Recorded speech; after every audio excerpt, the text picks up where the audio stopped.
to retrieve.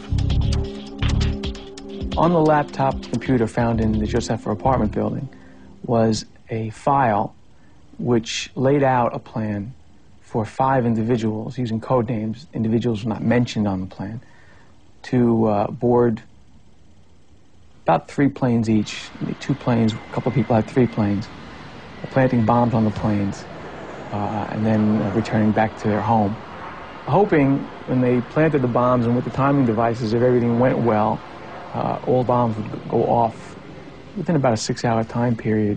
Any more than one would have been an airline disaster.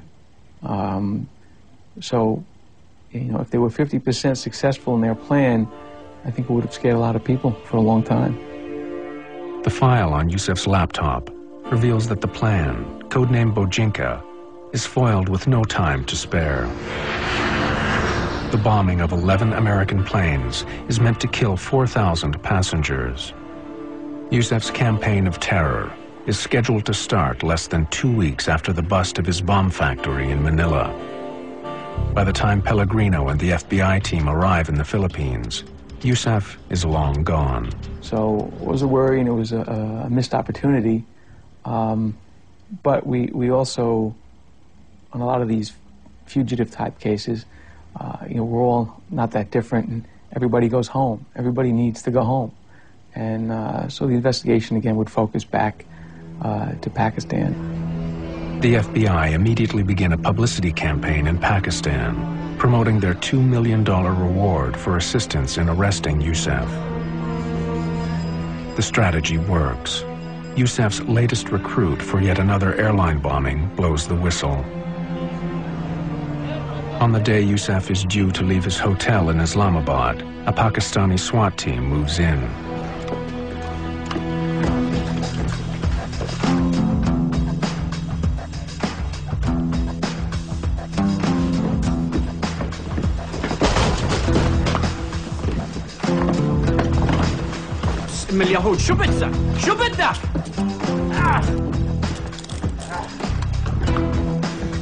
In a convoy of federal and local patrol cars, Ramzi Ahmed Yusef was brought into New York City late Wednesday night, ending a worldwide manhunt.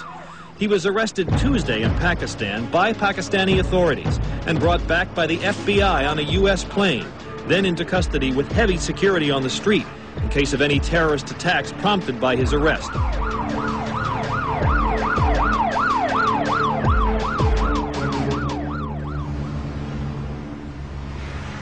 At his trial a year later in New York's Southern District Court, Yusef decides to handle his own defense, against the advice of the judge.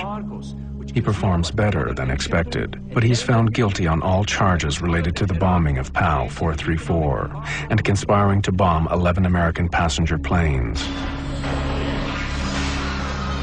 He is also found guilty in a second trial for the World Trade Center bombing. In his final summing up, Yusef justifies his actions. Yes, I am a terrorist and proud of it. And I only support terrorism so long as it's against the United States government and against Israel, because you are more than terrorists.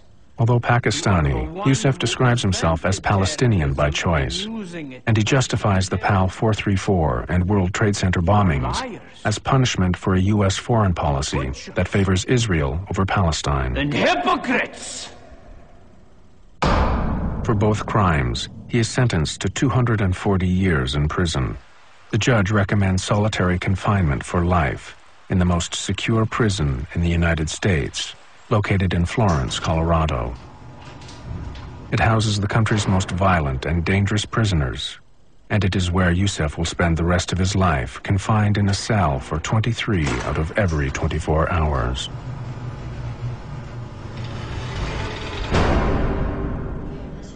In the year following Yusef's attack on PAL 434, the Federal Aviation Administration certified a machine to detect explosives. Not one American carrier bought it. Only after 9/11 was a law passed that required U.S. airports to deploy explosive detection systems. But the most reliable models are expensive, are too slow, and still not widely employed.